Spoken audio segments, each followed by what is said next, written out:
Iya. Insya Allah. Jadi gitu saudaraku Adinda Arom. Arom ini masih muda, masih punya kesempatan untuk sehat. Begitu. Jadi apa ya? Yesus sendiri yang mengatakan itu harus tergenapi. Aku harus pergi sesuai dengan apa yang tertulis tentang aku di dalam kitab Mazmur. Ya kalau kita menggunakan akal sehat, ya jangan cari di kitab selain itu dong tentang Yesus ini. Jadi Ya cari baru itu Perjanjian Baru itu kan cerita yang disusun oleh para pewarta terkait dengan peristiwa yang terjadi. tapi kan mereka juga orang pintar dalam meneliti.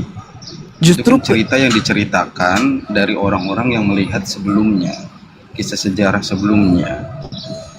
posisinya kan bukan firman Tuhan. Kalau firman Tuhan itu tak mungkin salah. Memang yang bilang firman Tuhan siapa? Nah itu dia. Artinya sejarah, memang sejarah. Ya, sejarah. Di situ terisi sejarah, ada firman Tuhan juga. Salahnya di mana? Sejarahnya penulis sejarah menuliskan Yesus berkata, kan begitu.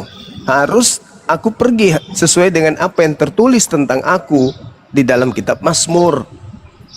Artinya kan kita orang yang muncul belakangan ini harus mengetahui bahwa ternyata cara Yesus meninggalkan dunia ini harus sesuai dengan apa yang tertulis di dalam kitab Mazmur. Saya baca Matius 26 nomor 24.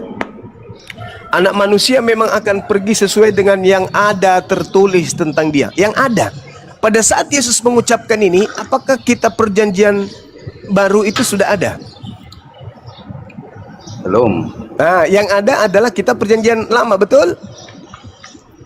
Betul. Ya, harus kita cari di perjanjian lama.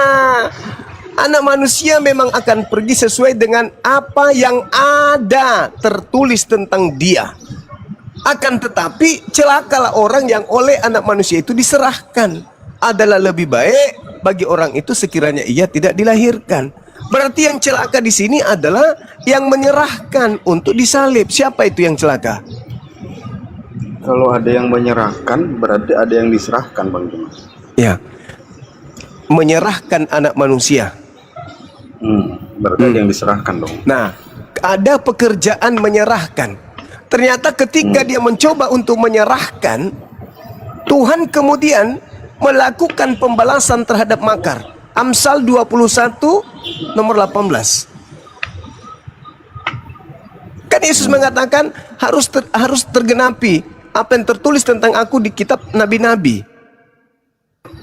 Nah, sekarang Lukas bukan nabi, Markus bukan nabi, Paulus bukan nabi, tetapi Yesus mengatakan, aku harus pergi sesuai dengan apa yang tertulis tentang aku di kitab nabi-nabi.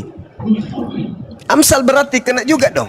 Amsal 21:18, orang fasik dipakai sebagai tebusan bagi orang benar, dan pengkhianat sebagai ganti orang jujur. Ayo, ketika pengkhianat ini ingin menyerahkan anak manusia untuk disalibkan, dalilnya pengkhianat justru dipakai sebagai ganti, sebagai penebus orang benar ini. Mana itu?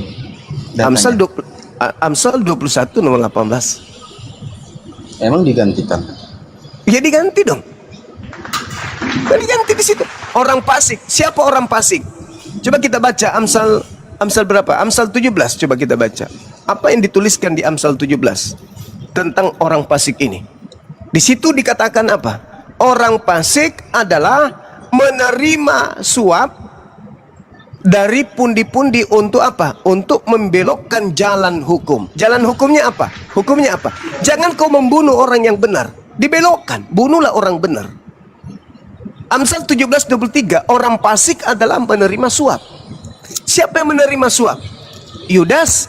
Amsal 21:18, orang yang menerima suap dipakai sebagai tebusan bagi orang yang benar. Siapa orang benar? Yesus. Akulah jalan, akulah kebenaran, akulah hidup. Berarti Yesus adalah orang benar. Aku tidak berkata-kata dari diriku sendiri. Apa yang kukatakan adalah apa yang diperintahkan. Berarti Yesus orang benar. Inilah anakku yang kukasihi, kepadanya aku berkenan. barang siapa yang mendengarkan dia, dia tidak binasa, melainkan memperoleh hidup yang kekal. Berarti Yesus ini orang benar. Orang pengkhianat, penerima suap, dipakai sebagai tebusan orang yang benar, Yesus. Dan pengkhianat, yaitu Yudas, sebagai ganti orang yang jujur. Yesus itu orang jujur. Dan Yesus merujuk kepada dalil ini tentang kepergiannya meninggalkan dunia.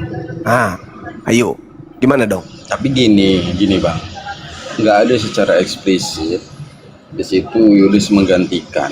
Justru yang eksplisit mati terbunuh itu Yesus kan. Saudaraku, Adinda Arom, kalau ada tertulis jelas di kitab Anda ini, tidak mungkin lolos dari pengkanonan. Kalaupun ada, pasti akan dirubah. Contoh, Nita kasih ya, di dalam kitab apa itu? Coba saya buka dulu di Yeremia ya.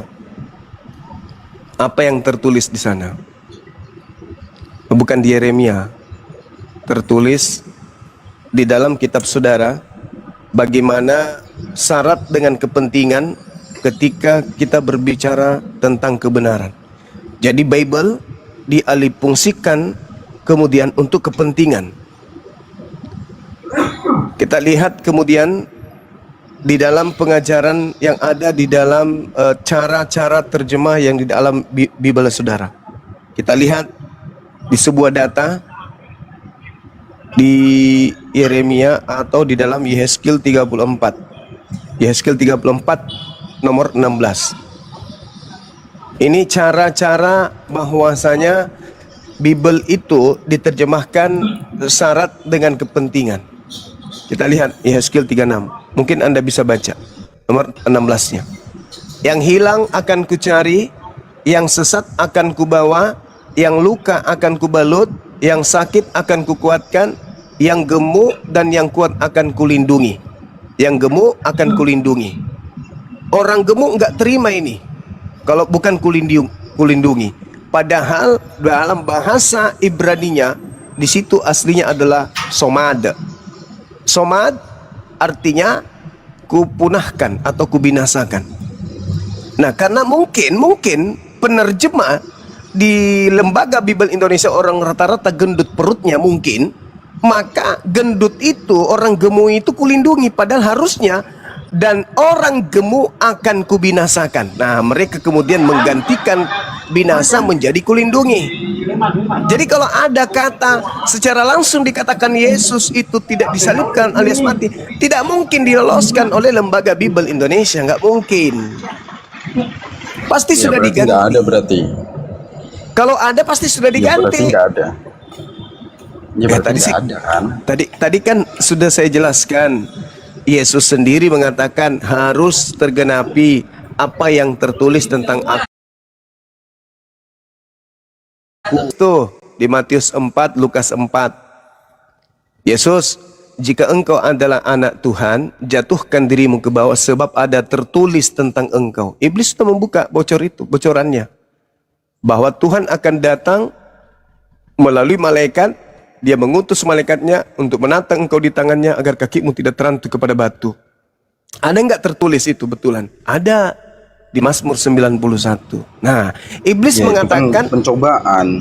Kalau pencobaan kan beda sama penderitaan dan pembunuhan. Menggenapi semuanya kan harus mati. Ya, Yesus itu harus mati untuk membebaskan Bani Israel dari perbudakan Romawi, bukan mati untuk nebus dosa. Ya tapi mati berarti kan? Ya tidak mungkin dia mati, nggak mungkin, itu mustahil. Nah itu barusan Bang Juma bilang untuk membebaskan. Berarti percaya mati dong. Ketika orang-orang Yahudi berupaya ingin membunuh Yesus dengan tipu muslihat, dengan kesaksian palsu, terlibatnya juga iblis merasuki Yudas, itu tidak berhasil. Tidak berhasil. Apa buktinya? Berhasil gimana? Nah, coba. Beberapa gini. Coba. Nggak berhasilnya di mana? Orang beberapa kitab menceritakan semuanya bahwa dia memikul salib, dia dibunuh, dia ditombak. Baik. Berarti saudara Arom ini ingin mengatakan bahwa Yesus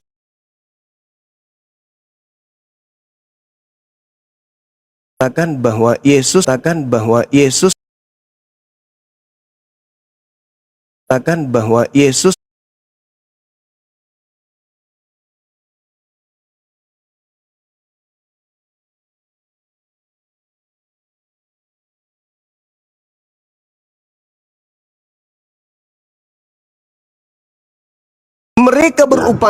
mereka berupaya mencari alasan dengan cara membuat kesaksian palsu dan tipu muslihat agar Yesus bisa dibunuh. Pertanyaannya, berhasil nggak mereka membunuh Yesus dengan cara tipu-tipu? Berhasil dong, faktanya. Ya, berhasil. Kita tepuk tangan kalau begitu. Sekarang konsekuensinya adalah orang Kristen menyembah makhluk yang mati dari hasil tipu-tipu. Betul? Iya, tapi berarti faktanya ada kematian itu kan? Ya silakan aja. Kematian itu memang ada. Al-Quran mengatakan itu. Penyaliban itu ada, kematian itu juga ada. Nah sekarang ternyata ketika orang Yahudi melakukan tipu daya, tipu muslihat, kesaksian palsu, ternyata berhasil menurut saudara. Berarti yang kalian sembah ini adalah korban hasil daripada tipu daya.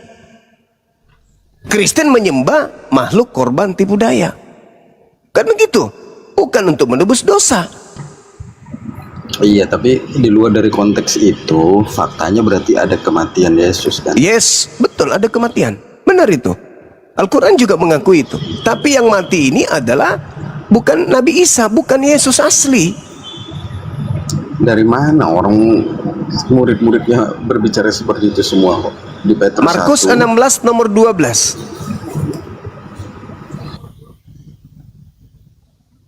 Coba Anda baca di Markus 16. Yesus menampakkan diri dalam rupa yang lain. Pertanyaan saya, dari mana Markus tahu kalau itu Yesus, padahal sudah rupa lain, bukan rupa Yesus? Ya, kan Yesus sendiri yang membenarkan. Jika kau tidak percaya, suruh pegang semua tubuhnya, bekas lubang pakunya, bekas tombaknya. Bagaimana kalau yang menyuruh itu justru bukan Yesus? Nah, itu kan asumsi berarti. Ya, bukan asumsi.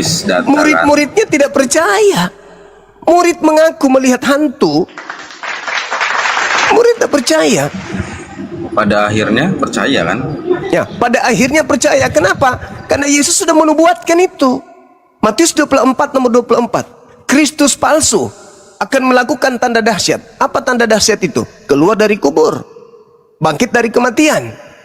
Tanda dahsyat itu. Dan juga muslihat, agar kiranya bisa menyesatkan murid pilihan. Nah, itu nubuat. Kalau murid-murid percaya, berarti nubuatan Yesus justru tergenapi. Murid sudah disesatkan. Gini Bang Juma, masa kita tidak boleh percaya dengan muridnya yang pada saat waktu itu hidup sejaman sama dia? Kan lucu, malah suka percaya sama orang yang gak sejaman sama dia. Oke, baik. Sekarang ada nggak Yesus mengatakan bahwa murid-murid ini bakal disesatkan? Dia di Matius 7 itu memang tertulis bahwa orang pilihan pun akan disesatkan. Cuma gini loh, kan mereka yang lebih tahu hidupnya kan, mereka yang lebih tahu jasadnya, mereka yang lebih tahu cara pengajarannya. Ya pasti mereka mengenali lah tentunya. Bagaimana mau mengenali, sedangkan Maria saja tidak mengenalnya? Jelas-jelas Maria sudah bicara kok dengan oknum itu, tapi malah Maria menganggapnya tukang kebun. Iya kan? Iya, tapi pada akhirnya kan percaya Bang Juma. Semua. Iya, semuanya percaya. Karena digiring oleh makhluk itu untuk percaya. Karena memang tugas makhluk itu adalah supaya orang-orang percaya kalau dia adalah Yesus. Kan tujuan iblisnya itu agar percaya, aku ini Yesus loh. Waspadalah kepada penyesat yang datang kepada memakai namaku dan berkata, akulah Mesias. Penyesatnya harus ngaku Nah, Mesias. Ini Bang Juma, tidak mungkin Yesus berbicara dengan Petrus bahwa dia menyerahkan kunci kerajaan surga. Kemudian Yesus mudah apa Petrus mudah dihasut, kan nggak mungkin. Petrus pun berbicara bahwa dia mati gitu, mati dan bangkit. Inilah penderitaan Kristus. Kata siapa? Petrus. Coba adik saya baca di dalam Lukas 24 nomor 9 sampai nomor 12. Petrus percaya enggak? Coba Petrus percaya enggak? Baca itu. Lukas 24 nomor 9 sampai nomor 12. Percaya enggak Petrus? Enggak percaya Petrus. Petrus Kalau enggak nggak percaya percaya. nggak mungkin memberitakan Injil Petrus. Lah, Nggak mungkin. siapa yang bisa Nggak mungkin, menjamin kalau kita Petrus itu tulisan Petrus? Siapa yang bisa menjamin? Tidak ada dinyatakan bahwa penulis kitab Petrus itu nggak ada. Nggak ada itu, Bang. Sekarang permasalahannya adalah cerita yang dibangun oleh Lukas. Apakah Petrus percaya kalau yang keluar dari kubur itu gurunya? Itu dulu. Petrus menganggap itu omong kosong. Itu dalil. Lukas 24 nomor 9 sampai nomor 12 itu dalil. Jadi kalau kita berbicara itu harus disertai dengan dalil yang kuat. Anda mengatakan bahwa Petrus percaya. Bagaimana mungkin percaya? Dalilnya mengatakan dia tidak percaya kok. Petrus tidak percaya kalau yang keluar dari kubur itu Yesus. Mana dalilnya? Lukas 24 nomor 9, endingnya di data nomor 12-nya. Sungguh pun demikian Petrus bangun, lalu cepat-cepat pergi ke kubur itu. Ketika Petrus menjeguk ke dalam, ia melihat hanya ada kain kapan saja. Lalu Petrus pergi, dan Petrus bertanya dalam hatinya, apa yang kiranya sedang terjadi? Ayo. Bahkan Petrus menyangkal, apakah dia gurumu? Bukan. Apakah kau mengenal dia? Tidak. 3 kali Petrus menyangkal itu. Iya, artinya itu kan memang dia tidak percaya. Itu kan nubuatan bahwa dia akan menyangkal sebanyak 3 kali kan. Kenapa dia menyangkal? Itu bukan berarti dia nggak kenal, tapi memang dia takut juga. Ada rasa ketakutan juga di situ, Bang Juma dia. Oh, Yesus itu tahu kalau Petrus ini akan menyangkal dia karena Yesus sendiri tahu itu bukan aku. Petrus, kau akan menyangkal. Kenapa? Karena memang itu bukan aku kok. Itu data loh itu. Enggak tertulis itu bukan akunya, Bang Juma. Dia cuma bilang kau akan Saya kasih data enggak tertulis bahwa yang disalib itu bukan aku, tetapi dia. Ya. Bukan aku, tetapi dia. Enggak. Pada saat dia bilang sama Petrus, kau akan menyangkalku sebanyak 3 kali, itu enggak ada tertulis bahwa yang disalibkan itu bukan aku. Enggak ada tertulis begitu, Bang Juma. Gimana? Bahwa yang disalib itu bukan aku. Dia mengatakan kok di situ sangat jelas. Bahkan yang disalib ini mengatakan dirinya bukan Yesus kok. Aku bukan Yesus. Jelas itu dijawab sama dia. Di mana? Di Lukas 22 nomor 68 69. Aku bukan Yesus. Tulisnya gimana?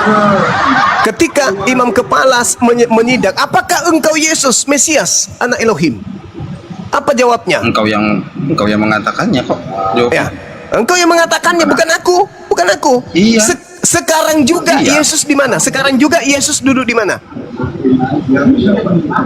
Di sebelah kanan Bapa. Nah, sudah.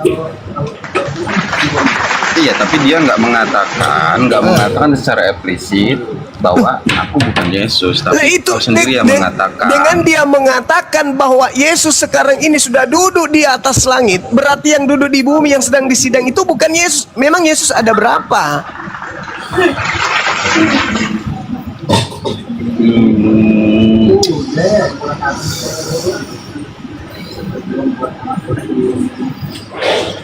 itu kan menjelaskan sih Bang, penegasan bahwa Ya, setelah ini dia akan duduk. jelas.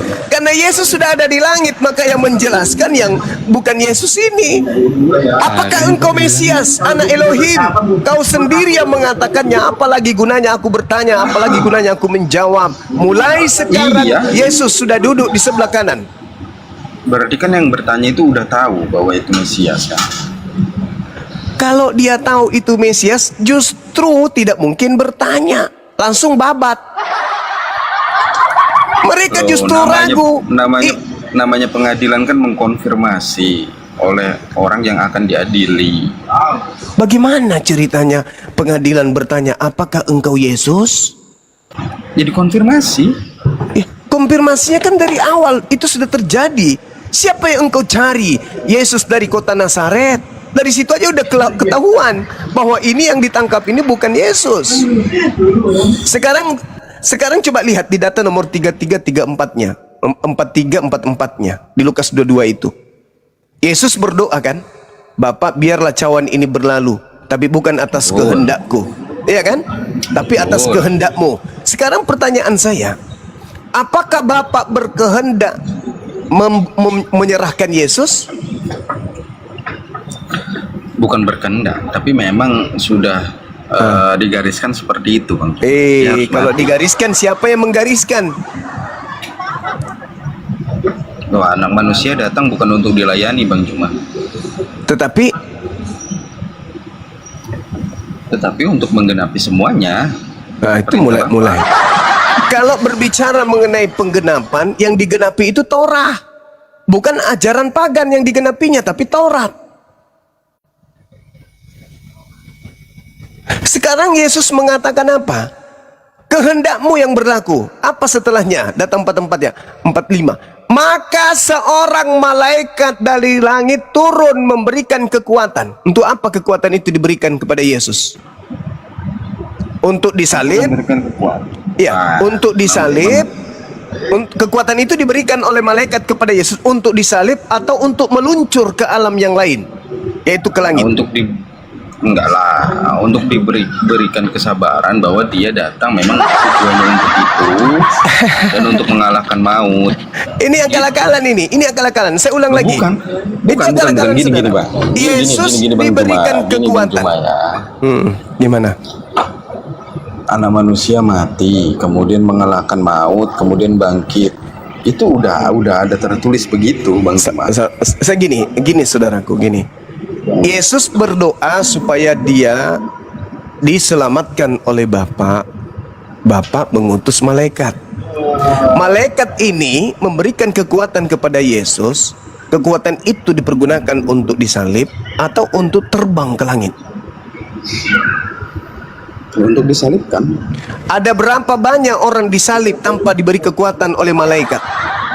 Dan mereka rata-rata orang yang disalib ini biasa sampai seminggu, tapi tidak mati-mati. Ada yang disalib cuman 3 jam kurang lebih langsung mati. Berarti mana kekuatan malaikat yang ada pada dirinya itu mana? Kekuatannya untuk mengalahkan maut, Bang Juma. Setelah dia mati untuk mengalahkan maut, kemudian bangkit. Memang tertulisnya begitu. Kekuatannya untuk digunakan untuk mengalahkan maut. Iya.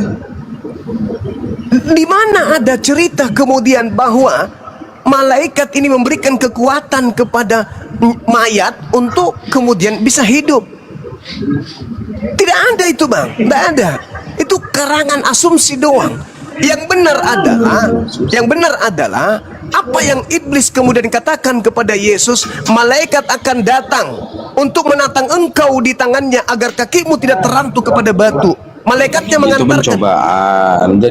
Jadi Bang, itu pencobaan. Jangan ditarik ke penyalipan. Penyalipan itu selaras dengan konteks ayat di Ibrani bahwa memang dia datang untuk mengalahkan maut kemudian bangkit. Nah, sekali lagi oleh malaikat. Saudaraku, boleh silakan dengan narasi-narasi Anda, tapi itu tidak Bukan narasi, itu tertulis bahwa ditarik ke situ memang. Kalau begitu coba simpulkan kepada saya supaya saya paham.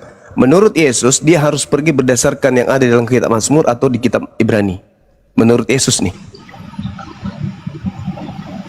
Ya Kaku kalau kan? di data kalau di kaku. data Lukas ya memang Mazmur. Mazmur. Di gini Bang Juma. Faktanya Masalah generasi. Mazmur bukan Ibrani. Harus Mazmur. faktanya gini, menceritakan kematian itu kan nggak mungkin ada di perjanjian lama, pasti ada di perjanjian baru karena fakta di lapangannya oknumnya ini sudah mati gitu loh. Lah, Anda melangkahi kitab Mazmur kalau dia sudah mati. Anda melangkahi kitab Mazmur. Mana yang betul? Kita harus melalui kitab Mazmur dulu. Mazmur gini. Perjanjian lama itu kan nubuatan bahwa akan ada sesuatu dulu sebentar. Kemudian Yesaya pun menjelaskan bahwa anak manusia akan datang dengan penderitaan. Nah, Bahwa itu dia juga tidak diterima di kotanya. Itu kan nubuatan akan datang kan anak manusia, dan itu sudah datang. Kemudian menjelaskan tentang anak manusia ini yang setelah datang kemudian mati untuk mengalahkan maut dan bangkit. Itu menceritakan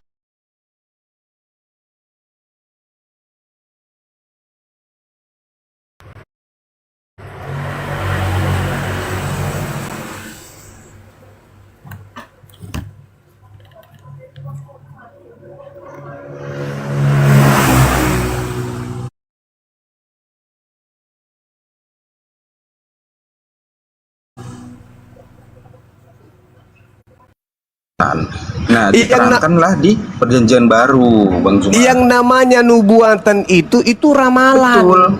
Betul, Tidak menyebut Bang Juma. nama. Betul, justru karena nubuatan itu tidak secara eksplisit menegaskan kematian kebangkitan, makanya dijelaskan setelah oknumnya sudah mati dan bangkit. Itu Bang Juma. Nubuatannya itu mati nggak? Kalau nubuatannya enggak diceritakan Iya, di enggak situ mati. Tapi kan merasakan penderitaan seperti apa menurut Bang Juma? Oke, saya jawab. Kalau yang Anda maksud itu, Yesus sendiri menjawabnya di dalam Matius 36. Saya bacakan kepada saudara. Apa yang Anda 23, sorry. Apa yang Anda katakan ini itu terkait dengan Yesus sendiri yang menyuarakan. Apa yang Anda lihat di dalam kitab Yesaya, Yesus sendiri yang menyatakan itu. Saya baca dalilnya. Tetapi dengan demikian kamu bersaksi terhadap diri kamu sendiri bahwa kamu adalah keturunan pembunuh nabi-nabi itu. Yesaya 53 itu bercerita tentang orang-orang kudus yang kemudian mengalami penganiayaan.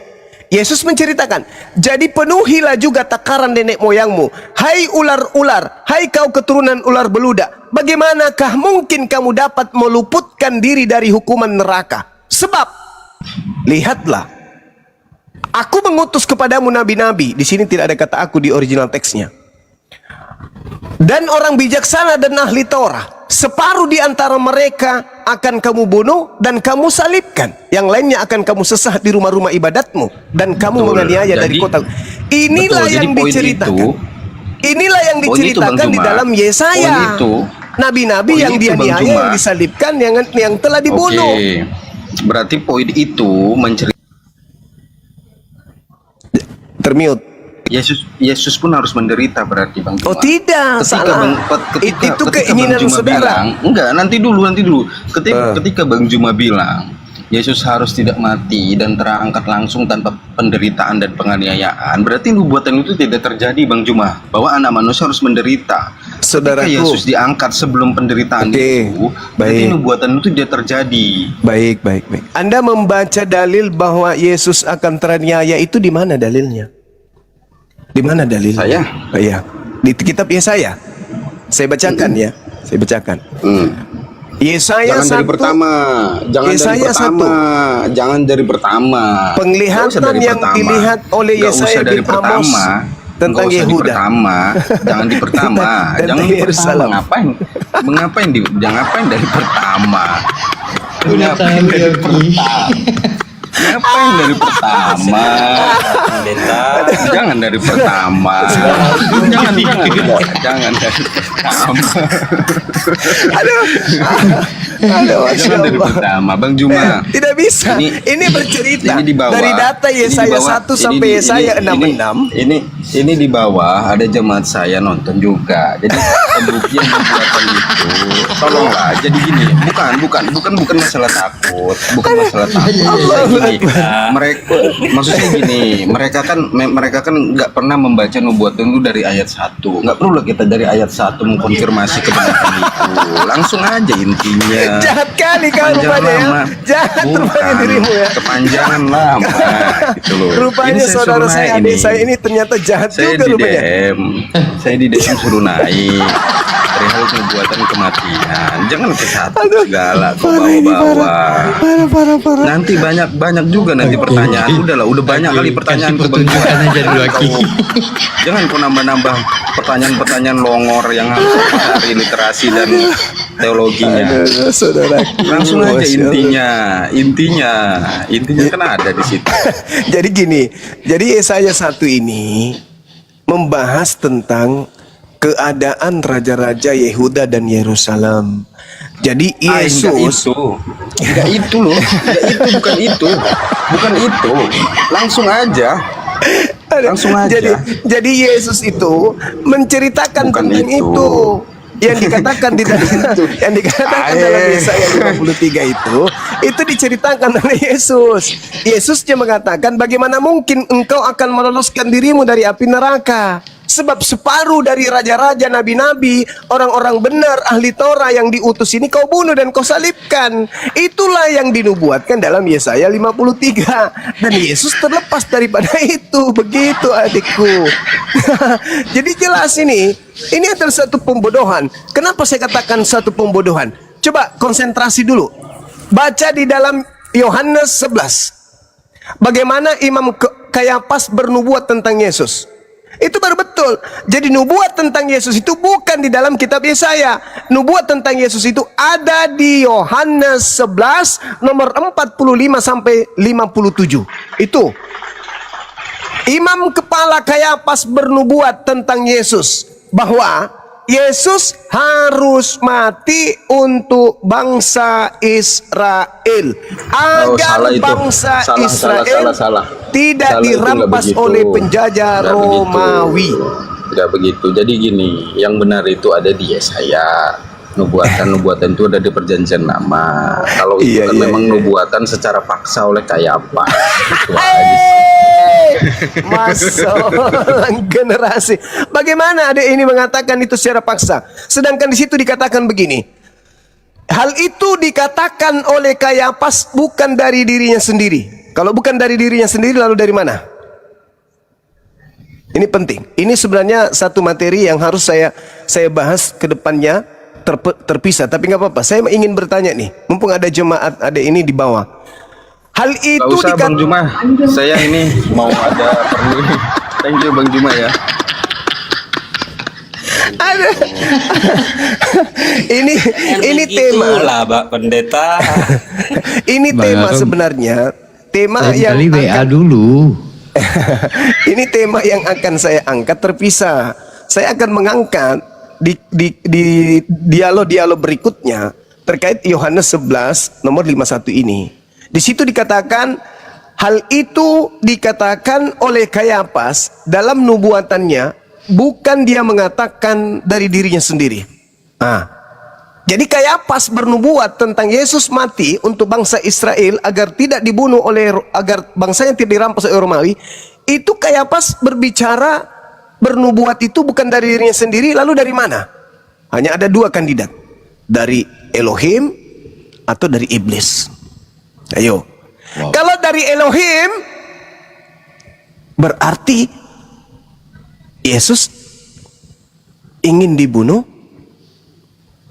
Elohim menubuatkan untuk membebaskan bangsa Israel dari penjajahan Romawi.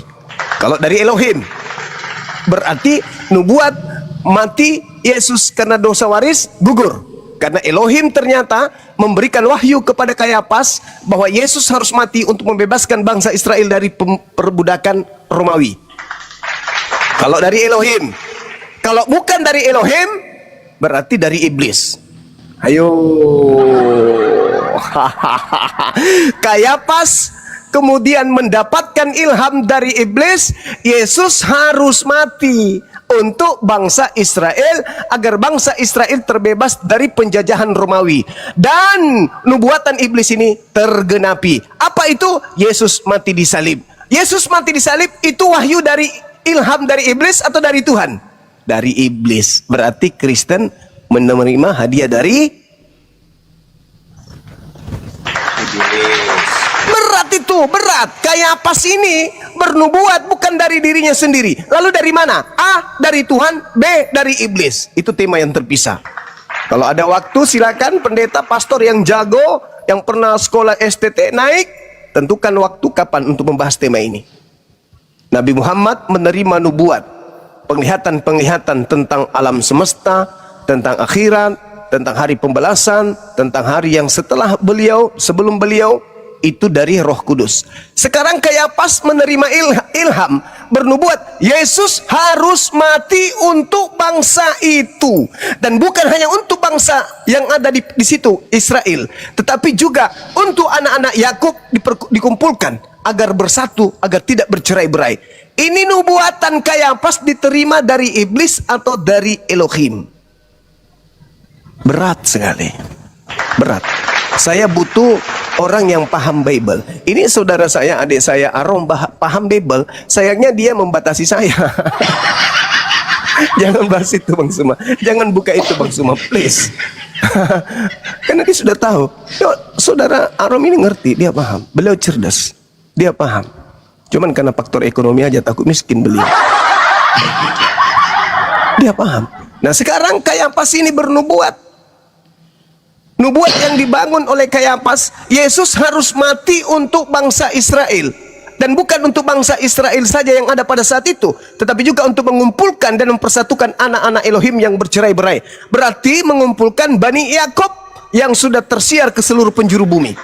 Yesus harus mati untuk itu.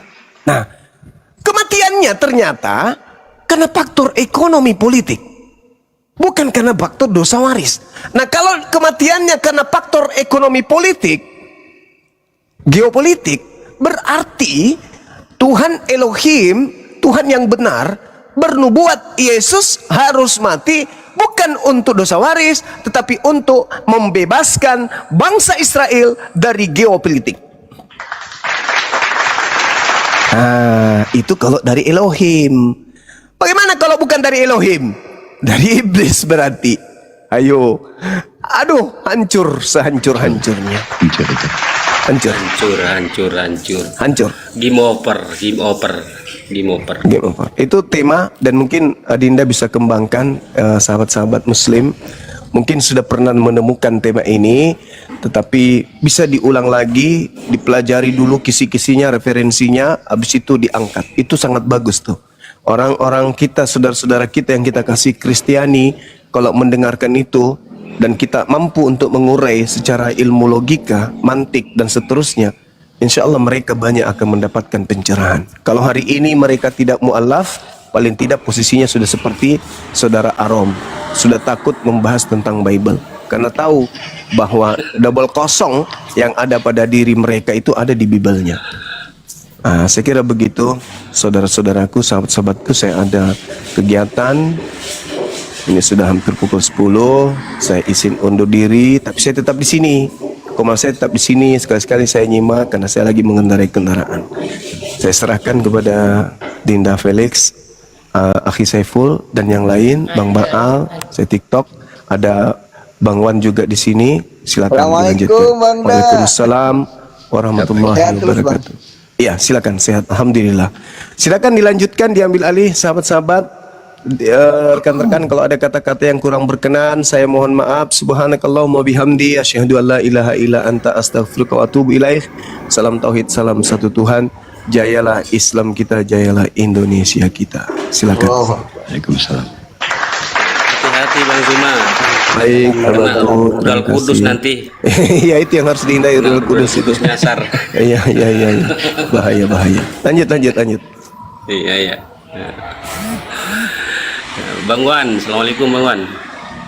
Waalaikumsalam warahmatullahi wabarakatuh. Lu main jambak aja. Bang Fatin. Gue baru bangun. Bang Fatin, Bang Fatin. Iya. Assalamualaikum. Iya. Bayu, selamat pagi Bayu. Bang Bayu. Satu kali lagi Bang Bayu, selamat pagi. Monitor. Udah diganti yang lain aja, Kristen yang lain ya. Silakan Al Ustadz Felix.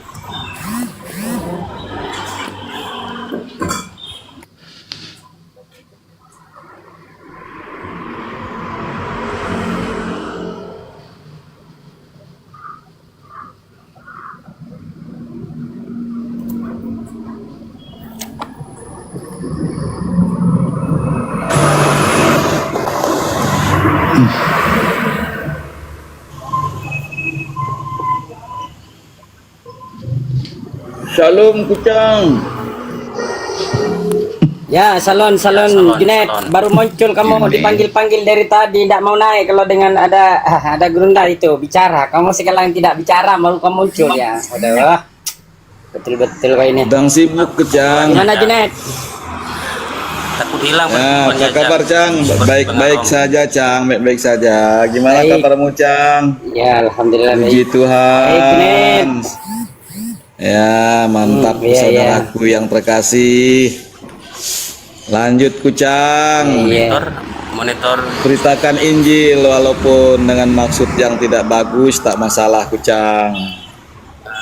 Saya Dengan selalu cuma memberitakan beritakan Injil kepada seluruh makhluk. Saya kalau kucing Injilnya masih miong-miong gitu loh.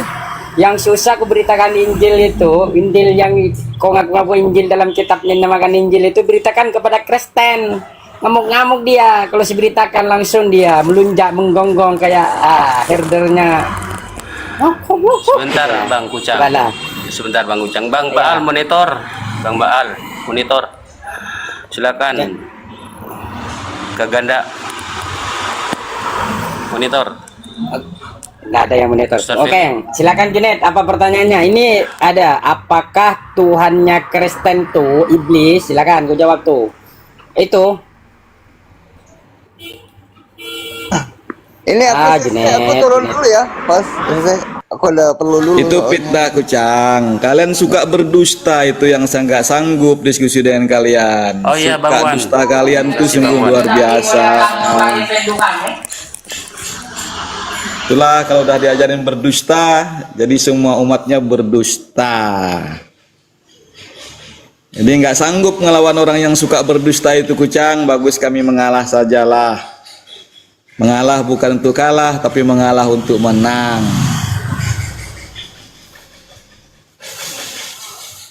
Waduh, takut hilang juga perpuluhannya ya.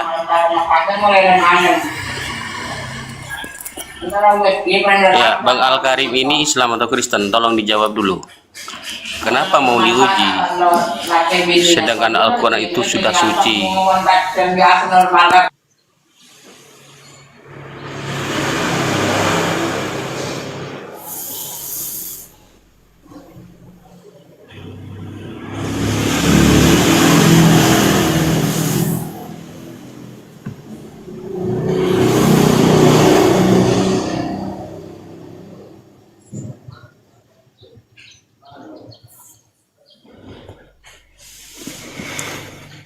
Gitu tadi Kucang. Nggak mampu lawan orang yang suka berdusta karena sudah diajarin. Kenapa Junaid? Siapa Ya. yang mengajarkan berdusta? Silakan. Itu tema itu kan, ya itu sudah fitnah dan dusta. Jadi saya ya apa namanya diam-diam nggak inilah nggak perlu saya apa namanya karena memang kalian sudah diajarkan berdusta. Jadi untuk melawan orang yang berdusta itu Ya Berdusta pasti dalam hal apa kita ini, Bang? mengalah Di sini saja lah temanya, kan di situ. apakah Tuhan Kristen itu sibilis? Itu tanda tanya itu, Bang. Itu tema yang kami angkat. Maka tanggapilah, kalau memang bukan Tuhan Anda itu sibilis, silakan. Ya kalau memang Ya udah sibilis, tahu loh ya Tuhan aja, saya dong. adalah Tuhan Yesus Kristus. Kenapa ditanya seperti itu? Itu kan kalian mau mempolemik kitab suci saya. Kan di situ. Ya untuk melawan orang yang berdusta ya kita berdoa saja. Semoga hatinya diubah Artinya dengan memang dari tadi baik. ya. Kan di situ. Artinya udah memang dari tadi ya. Coba. Tolong dibuka. Coba apa? Dibuka 1 Tawarik 2 ayat 1. Siapa di sana? Tuhan Anda sibilis atau Yesus? Coba dibuka. Apa tuh Bang? Iblis bangkit melayani Israel dan ia membujuk Daud untuk menghitung orang Israel. Tapi kenapa di 2 Samuel 24 dinyatakan yang membangkitkan itu seorang Tuhan, sedangkan di Tawarik mengatakan sibilis? Artinya Tuhan Anda ini mungkin bisa makan dengan sibilis. Itu narasi dalam Bibelnya. Coba. Itu kan menurut pemahaman Abang, pengertian Abang, tapi kan Aduh, tidak seperti itu. dibuka dulu, Tuhannya dibaca dulu Kristen dong, dibaca itu dulu dong. tetap Yesus Kristus. Dari tadi dibahas tentang Tuhan Anda di sini, tentang bintang timur. Siapakah bintang timur itu? Sibilis lah.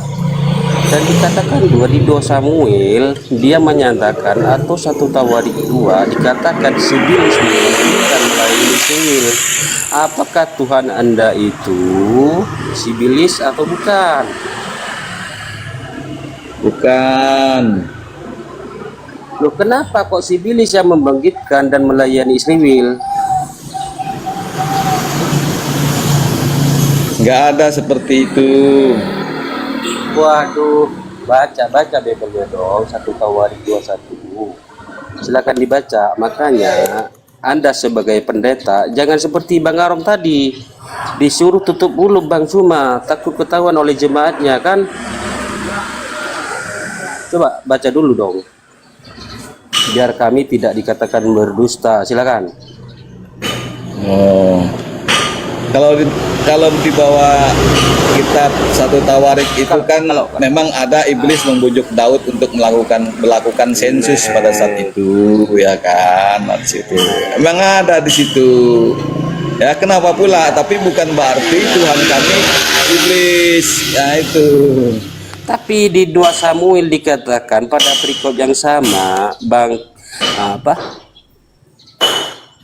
bangkitlah murka Tuhan. Itu murka Tuhan terhadap orang Israel. Ia menghasut Daud melawan mereka. Firman-Nya, pergilah, hitunglah orang Israel itu. Artinya ada satu yang mengatakan firman Tuhanmu itu adalah sibilis, dan ada satu ayat yang mengatakan itu Tuhan. Mungkin kalau tidak salah itu sama dengan sibilis Tuhan Anda kan, seperti itu. Kok ketawa nih? Aduh, ketawa? murka Aku bilang Tuhan bangkit. Itu kan bangsa Israel itu kan adalah bangsa yang tegar tengkuk banget di situ. Makanya murka Tuhan itu bangkit kan di situ. Karena bangsa Israel itu banyak menyembah Allah lain. Ya di situ dia Bang. Ya wajar aja karena bangsa Israel itu adalah bangsa pilihan Allah. Ya wajar aja murka Tuhan bangkit kan. Tawarik 2 coba dibaca 1 Tawarik 2 ayat 1 dikatakan yang membangkitkan itu sibilis. Mana yang benar ini? Apakah betul Tuhan Kristen itu sibilis? Enggak betul. Aduh, enggak betul, berarti Anda menolak Bibelmu, takut rukat perpuluhannya. Oh, karena bukan, karena Abang salah, ya kan? Apa memahami atau mengerti membaca tentang di sini, Bang. Membaca apa yang dengan jelas dilihat oleh mata telanjang. Gini bang, kalau di abang membawa satu tawarik itu bang, di situ kan memang iblis membujuk Daud untuk melakukan sesuatu. Nah di situ, ya, karena tindakannya apa? Menunjukkan ketergantungan pada kekuatan manusia, bukan pada Allah kan di situ. Nah, Berarti makanya menang si bangkitlah, baik bangkitlah murka Allah. Karena apa? Daud sadar dosanya dan mengaku di hadapan Allah. Nah itu dia bang. Tapi berarti tiga pilihan di situ Maksudnya bang. di dalam 2 Samuel, ya maksudnya di dalam Samuel dan 1 Tawarik ini Tuhan Anda si Bilis atau Allah? Karena di sana menyatakan satu perikop yang sama, isinya narasinya sama, terus yang benar yang mana? Yang membangkitkan itu si Bilis atau Tuhan? Coba. Oke, saya buka 1 Tawarik berapa? Tuh, 1 Tawarik 21 1 Tawarik ayat 1 Tawarik 2 ayat. Baca dari satunya, jangan seperti Bang Arom. Bang Zuma, tolong please, ada jemaat saya di bawah, jangan dibuka semua dari ayat satunya, kan seperti itu dari tadi. Jangan seperti Ayo, itu. 1 Tawarik 2 ayat 1 kah? Dengan 2 Samuel berapa? 2 Samuel lengkap baca kitab ayat Alkitab saya. 2 Samuel berapa? 24 Oh, 2 Samuel 24 ayat Sici Bang. Oh, 1 Tawarik 2 ayat 1 dan 2 Samuel 24 ayat 1. Gitu. Oke. Ini satu-satu ayat ya, kita baca.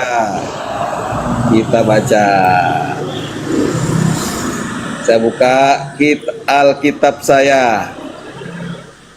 Biar Bang Sesi TikTok paham dan mengerti. Silakan, nggak usah framing lah.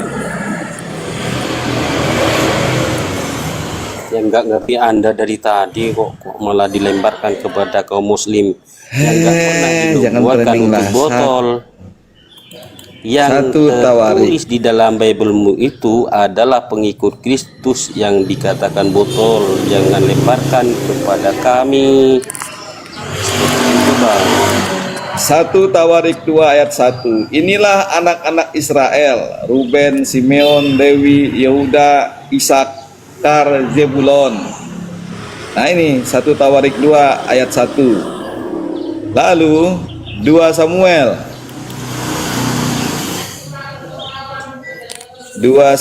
24 ayat 1. Dibaca selanjutnya Bang, di sana mengatakan iblis bangkit melayani Israel Daud untuk menghitung orang Israel. 2 Samuel 24. 2 Samuel 24 tadi kan? 2 Samuel 24 ayat 1. Oke. Nah, 24 ayat 1. Gimana di mana ini? Mana? Enggak ada, Bang. 2 Samuel. 2 Samuel 24 ya. 2 Samuel 24. Oke, sebentar. 2 Samuel 24.